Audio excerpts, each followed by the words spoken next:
보니까 참 속편한 이야기일 수 있겠구나. 홍 박사님께 하소연을 한번 하고 싶은 게 하나 있는 게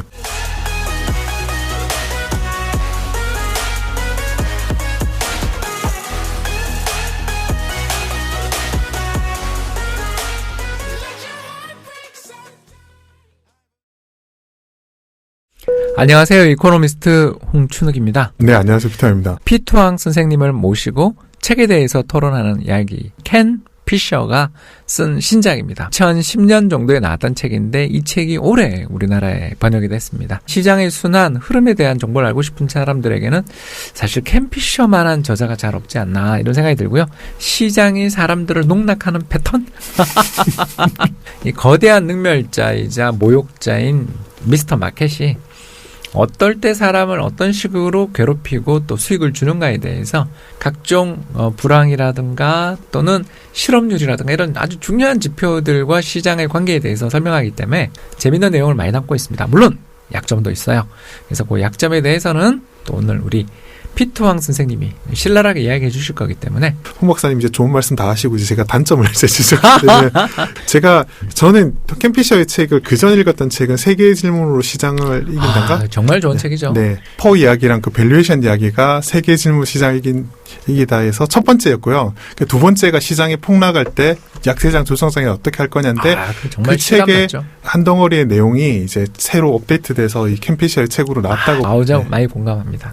속된 표현으로 셀프 우라카이가 아니냐라는 이야기를 하긴 하는데 그럼에도 불구하고 이 책은 추천할 가치가 있다 생각되는 건 두 개가 있어요. 하나는 두 개나 있습니까? 네, 하나는 이게 2008년 금융위기의 내용이 추가되었다는 거예요. 왜냐하면 그나마 기억이 잘 남아 있는 걸 예를 들어 설명을 해줘야 사람들한테 어필을 할 수 있는데 두 번째는 최근에 보면 한 2015년 이후에 주식 투자를 시작하신 분들이라면 그 책의 존재를 모르고요. 오히려 그 책을 찾기가 너무 어려워요. 그래서 그런 분들에게는 100년 정도의 이야기를 2008년 금융위기까지 포함시켜서 넣었기 때문에 그런 측면에서는 좀 읽어볼 가치가 있다. 다시 한번 말씀드리면 약간 셀프 우라카이, 그러니까 베껴서 자기 복제의 느낌이 좀 나서 아쉬운 건 있다. 이 정도 이해하시면 될 것 같습니다. 아주 날카로운 지적이에요. 물론 이거 추천사를 제가 썼습니다. 네. 이 책은 적어도 제가 생각했을 때 출판 시장에 나와 있는 책들 중에서 평균 이상은 충분히 된다. 네. 그래서 나는 몇만 원으로 몇 억 벌었다 이런 책들보다 홀랐지 않냐. 그런 생각을 좀 가지게 되고요. 이제 질문 한번 드릴까요? 가치 투자자 관점에서 트레이딩에 어떻게 접근하는 게 좋으냐에 대한 건 최근에 이제 관심을 가진 이슈예요. 특히 이제 작년 올해 조선왕장이 좀 길었기 때문에 그런 부분에서 켄 피셔가 이야기할 때는 가급적 주식을 들고 있으라. 그렇죠. 라는 식의 이야기를 했는데 한국 시장에도 가급적 들고 있는 게 나을 것 같습니까? 라고 물어본다면 어떻게 이제 질문을 답변해 줄 수 있을까? 저는 궁금합니다. 가급적 들고 있으라 쪽입니다. 그래서 지난 한 40년 동안의 주가 성과를 살펴보면 1980년부터 시작해서 지금까지 우리나라의 주식시장에서 주가 성과를 살펴보면 연환산 복리 수익률이 무려 8% 초반이에요. 안타깝게도 8%대의 수익률을 기록해주는 확률은 즉 0에서 20% 정도의 수익률, 플러스 마이너스 10%라고 치더라도 0에서 20% 정도의 수익률을 기록하는 경우가 전체 우리나라 주식시장에서 보면 40년 동안에 4번밖에 없다라는 거죠. 그러니까 엄청 낮습니다. 가장 많이 출현한 것은 마이너스 10%에서 제로 수익률입니다. 그 다음으로 많이 출현한 것은 마이너스 20%에서 마이너스 10% 수익률인데 그게 작년이죠. 네. 2018년 말에 반등해서 2천 이상에서 끝났으니까 10%대 하락률이었거든요. 그러면 어떻게 해서 플러스 성과의 평균 연환산 복리 수익률 8%가 나왔습니까? 10년에 한 번 있는 그 50에서 100% 수익률을 기록하는 시기에 주식을 들고 있었느냐 여부가 당신의 수익률을 좌우한다. 마젤란 펀드도 마찬가지입니다. 가입자들이 그 펀드가 70년대 후반부터 시작해서 90년대 초반까지 한 15년간 운영됐던 펀드인데 펀드의 수익률은 연환산 20%가 나왔는데 펀드 가입자들의 수익률은 마이너스였다라는 그 기록을 제가 본 적이 있었습니다. 마젤란 펀드의 수익률이 나빴을 때 조금만 기다리면 그 뒤에 강세장을 어마어마한 수익을 노릴 수 있었을 텐데 팔고 나가는 거죠. 네. 책의 내용 이제 저자 이외에 제가 피터 린치도 이야기했는데 전 요새 이제 워렌 버핏 컨텐츠에 좀 관심이 많아서 보고 있는데 워렌 버핏도 비슷한 이야기를 한 것 같아요. 그래서 잘 알려진 거로 황금비가 내린다고 생각해라. 폭락할 때는 그런 식의 이야기도 비슷한 게 아닌가라는 생각이 들고요. 홍 박사님 쓰신 서문에 오히려 관심이 더 많이 가고요. 저는 그 그래프가 되게 눈에 들어왔어요. 책 14페이지에 보면 그런 GDP 대비 기업 이익률이랑 노동 비용 상승에 관한 그래프가 나와가지고 저는 이 데이터를 되게 제가 관심 쓴 추천사에는 네, 추천사에 그 그래프가 보고 와, 이 그래프는 되게 반갑다. 미국의 S&P 500이 많이 올랐는데 GDP 대비 너무 많이 높지 않느냐 뭐 이런 이야기를 할 때 오히려 이제 영업이익률 같은 수치 같은 거를 하면서 왜 이렇게 올라갈 수 있게 되었느냐 이런 거 설명하는데도 좀 유용하지 않나라는 생각이 들어서 반가운데 혹시 거기서 첨언해 주실 말씀 있으시면. PER을 볼 때 항상 신경 써야 되는 게 할인율, 뭐 자본값 K라고 아무튼 저희들이 부르는데 이 값이 일정하지 않다라는 거에 대해서 너무 많이 잊어버린다. 저는 그렇게 이야기하고 싶습니다. 바로 로버트 슐러 교수님 노벨 경제학상을 받으신 분을 까게 돼서 미안한데요. 그분이 이제 경기 조정 PER이라는 걸 만들어서 CAP. 예, CAP 뭐 별로 안 좋은 지표입니다. 아무리 경기의 변동을 조정해서 PER을 계산해 준다 그러더라도 금리가 낮을 때는 할인율이 떨어지게 될 때는 퍼는 기본적으로 할인율의 역수에 가깝다라고 저희들은 많이 보고 있는데 금리가 급격히 떨어지는 시장에서의 적정 퍼가 금리 20%일 때의 적정 퍼와 같다라고 이야기할 수 있는가?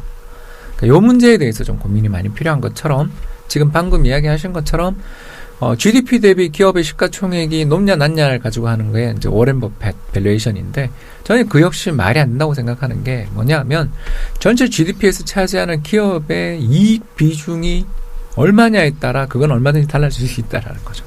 물론 그렇게 됐을 때 과연 GDP의 100%의 시가총액이 적정하다라고 말씀할 수 있나요?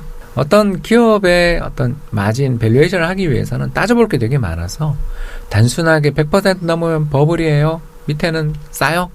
이런 식의 주장들을 펼치는 것에 대해서 한번 고민해 볼 필요가 있고 더 나가서 역사적인 PER을 볼 때 금리와 함께 이걸 봐야 된다라는 것도 좀 말씀을 드리고 싶었고요. 책리움의 핵심을 관통하는 부분은 이제 약세장에 들어갔을 때 반등할 때를 기대하고 팔았다가 나중에 다시 사야지 이런 있다고 기대는 하지 말고 꼭 지고 있어라. 막판에는 급락을 하고 그 다음에 급등을 할 거니까 아마 그거는 못 잡을 거다. 개인 투자자 입장에서 본다면 아마 대부분의 개인 투자자는 그거 못 잡을 거다라는 뉘앙스로 저는 이제 한국의 개인 투자자니까 참 속편한 이야기일 수 있겠구나. 미국은 변동성이 적었는데 한국은 거기에 비해서 변동성이 좀 큰데 그 부분에서 제가 좀 홍 박사님께 하소연을 한번 하고 싶은 게 하나 있는 게 일본은 하드 커런시잖아요. 일본은 경화고 한국은 이제 소프트 커런시라고 해서 연화인 거잖아요. 소프트 커런시인데 금융위기 준황이 나타났을 때 하드 커런시 같은 경우는 위기의 초반부에 이게 환율로 잘 방어를 해주는데 우리나라 같은 소프트 커런시 국가 같은 경우는 주식도 폭락하는데 환율도 뛰어요. 그러니까 너무 그게 증폭이 막 되는 거죠. 그러니까 미국이야 자기 달러만 쓰니까 환율 걱정을 안 하니까 그렇다 치더라도 그래도 일본처럼 좀 방어를 환율에서 좀 잘 버텨주는 통화 체계를 갖고 있으면 좋은데 한국은 이제 연타로 두드려 맞는 그래서 그런 성향이 보니까 좀 이게 답답하다. 또 반대로 보면 또 캠피샤의 말이 맞는 부분은 또 회복할 때는 또 이제 소프트 커런시가 좀 빠르게 회복하는 성향이 있잖아요. 저는 피트 선생님 말에 전적으로 공감하고요. 이 양반은 급락할 때 견뎌라라고 이야기하는데 우리는 견디기 되게 어렵다라는 거고 두 번째는 여기는 달러로 자기들을 들고 있으니까 좋은데 우리는 원화니까 환율까지 급등해서 이 문제를 해결하기 위해서는 어떻게 해야 될 것인가 두 가지밖에 없는 것 같아요. 첫 번째 아까 말씀드린 것처럼 달러 자산에 대해서 좀 가지고 있어라. 두 번째는 저는 신용잔고 오실레이터를 피트 선생님이 개발했을 때 너무너무 감동했습니다. 이거 저도 비슷한 생각을 가지고 있었거든요. 켄 피셔가 주가의 마지막 패닉장을 잡아라 그러는데 너 못 잡을 거야 라고 이야기를 했다라면 그걸 잡는 데 도움되는 지표가 저는 바로 신용잔고 오실레이터라고 생각합니다. 돈을 빌려서 투자했는데 돈 갚으세요라는 빚쟁이의 재촉 때문에 도저히 견디지 못하고 가지고 있던 주식을 눈물을 머금고 파는 패닉인데 그 패닉은 과거에 매수로 대응해서 실패해 본 적이 없다라는 거예요. 우리나라는 그런 미국의 환율도 중요하지만 이런 우리나라 국내의 신용잔고 오실레이터 같은 지표들도 참고하시면 좋지 않을까 생각됩니다. 네, 저희 하소연을 현답으로 주셔서 감사드립니다. 오늘 피터 선생님 좋은 책 소개해 주시고 또 날카로운 질문까지 감사드립니다. 네, 감사합니다. 감사합니다. 구독하기, 좋아요, 잘 읽었다는 댓글 남겨주세요. 큰 힘이 됩니다.